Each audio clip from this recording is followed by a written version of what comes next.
Olá, eu sou o professor Gilson de Matos. Para mim é um privilégio ter você aqui comigo para juntos falarmos novamente da Bíblia Sagrada, a Palavra de Deus. O tema de hoje, conflitos entre cristianismo e filosofia. O texto bíblico base está em 1 Coríntios, capítulo 2, versículos 4 e 5, onde Paulo diz-nos o seguinte: a minha palavra e a minha pregação não consistiram em palavras persuasivas de sabedoria humana, mas em demonstração do Espírito e do poder de Deus, para que a vossa fé não se apoiasse na sabedoria dos homens, mas sim no poder do nosso Senhor. Vamos contextualizar um pouquinho falando da história grega, um pouquinho, e também da filosofia. Os gregos sempre foram para mim e para você, com certeza, a referência principal em filosofia. É quase impossível falar de filosofia sem lembrar de Aristóteles, Platão, Sócrates, etc. A filosofia clássica, especialmente. Corinto foi uma cidade-estado que pertencia à Grécia. E nessa condição ela também foi fortemente afetada pelo pensamento filosófico. Ela tinha aproximadamente 250 mil habitantes. Isso era uma multidão gigantesca para a época. Se você levar em conta que até hoje uma cidade de 250 mil habitantes não é desprezível, imagine há 2.000, 2.500 anos atrás o quanto que isso era significativo. Corinto era uma cidade cosmopolita. O que significa isso? Uma cidade que tem relações com várias partes do mundo.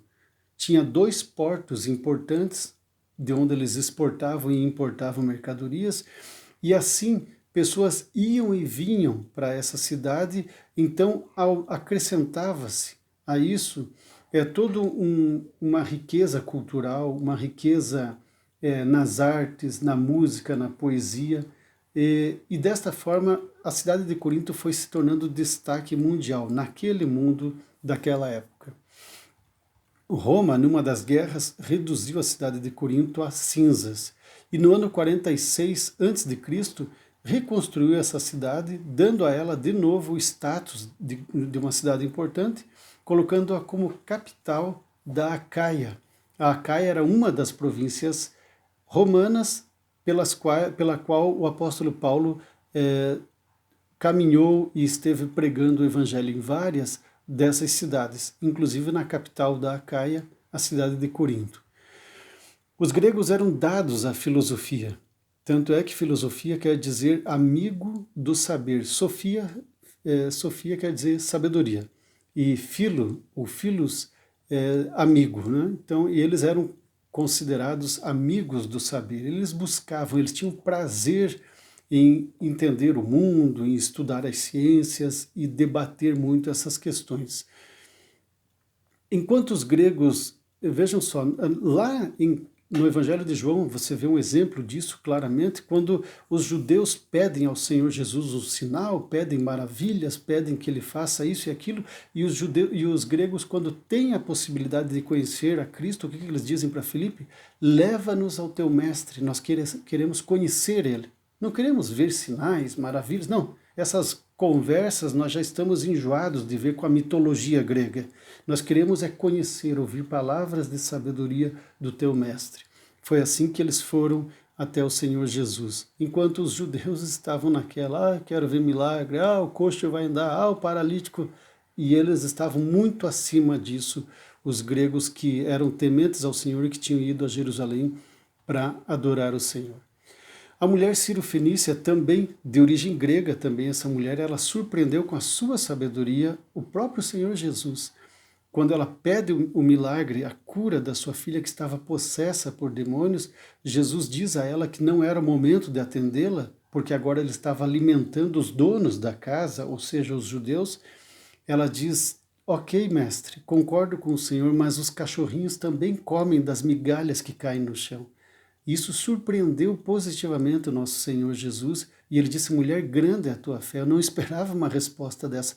Pode ir em paz que a tua filha está liberta deste mal. E assim sucedeu. Vejam, a religião era a tônica para os judeus, a política e o governo era a tônica para os romanos, assim como a filosofia era tônica na vida dos gregos e também na vida dos coríntios.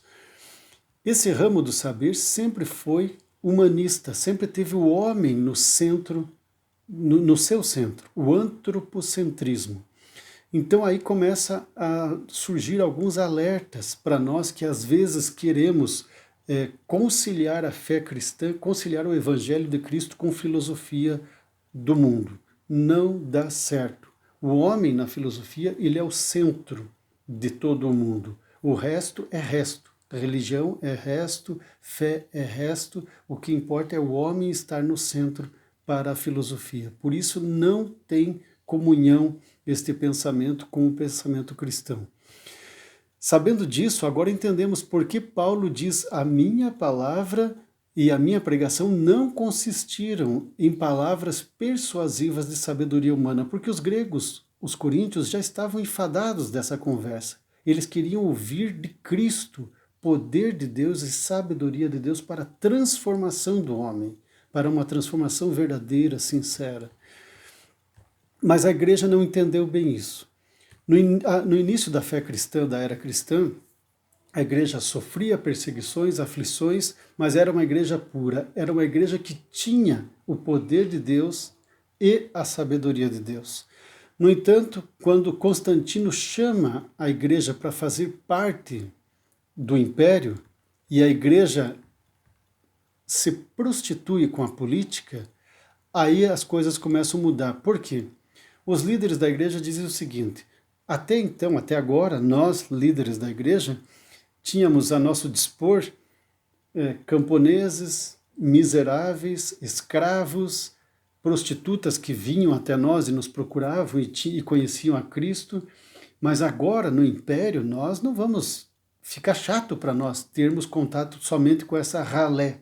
Então vamos trazer uma nova forma de explicar o evangelho para que os imperadores, os reis, as autoridades, os milionários também se convertam ao cristianismo.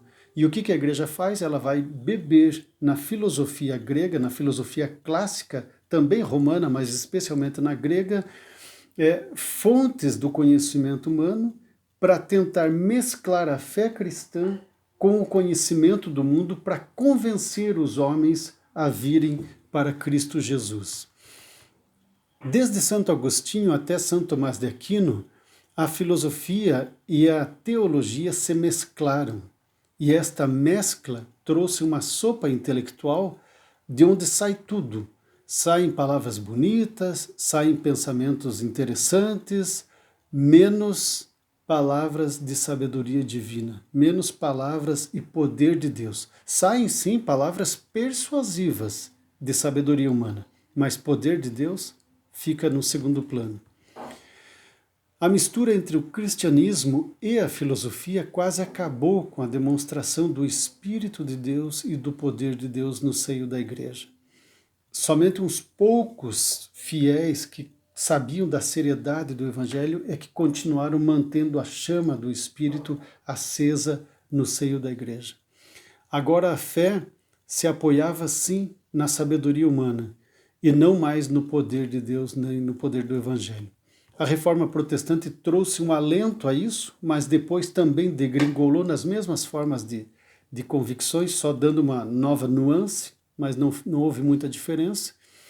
E enfim, o mundo até hoje tenta, o mundo cristão, conciliar a fé cristã com as filosofias deste mundo e não dá certo. A palavra de Deus diz: que comunhão há entre luz e trevas?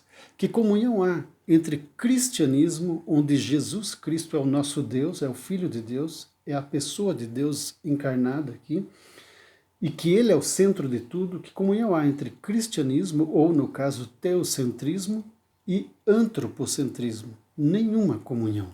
No entanto, até hoje, muitos tentam adaptar a fé cristã aos conhecimentos deste mundo, ao saber deste mundo.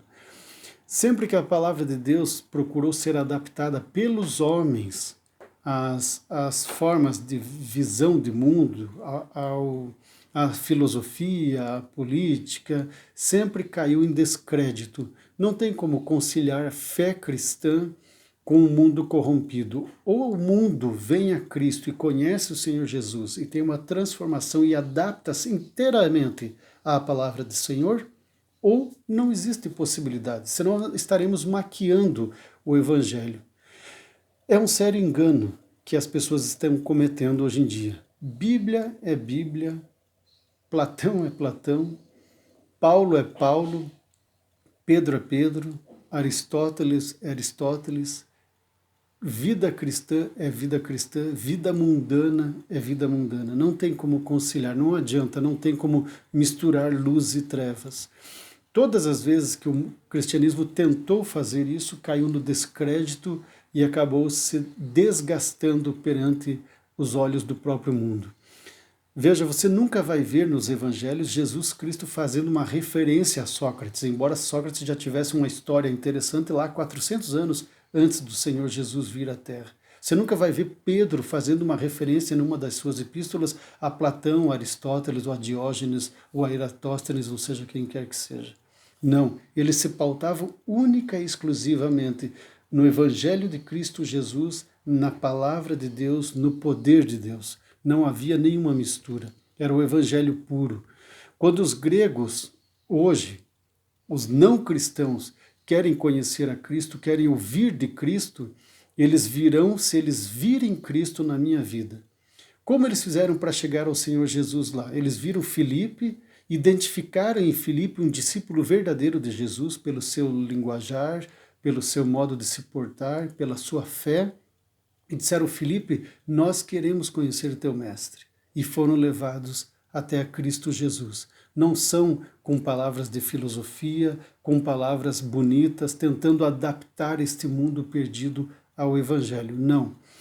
A vida cristã consiste em palavra de Deus, Bíblia Sagrada, poder de Deus para a vida e transformação da vida humana aqui e salvação eterna para o homem. Isto a filosofia, a política, ninguém consegue fazer, nada consegue fazer isto ao homem, a não ser única e exclusivamente Jesus Cristo, o Filho de Deus. Por isso, não adapte as sagradas escrituras ao conhecimento mundano.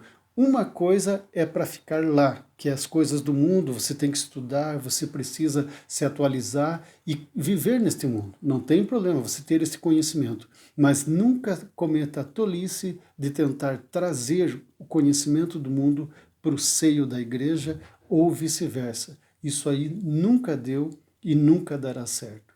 Disse Jesus: passarão os céus e a terra, mas as minhas palavras jamais passarão. Fique na paz do Senhor Jesus e tenha uma excelente semana.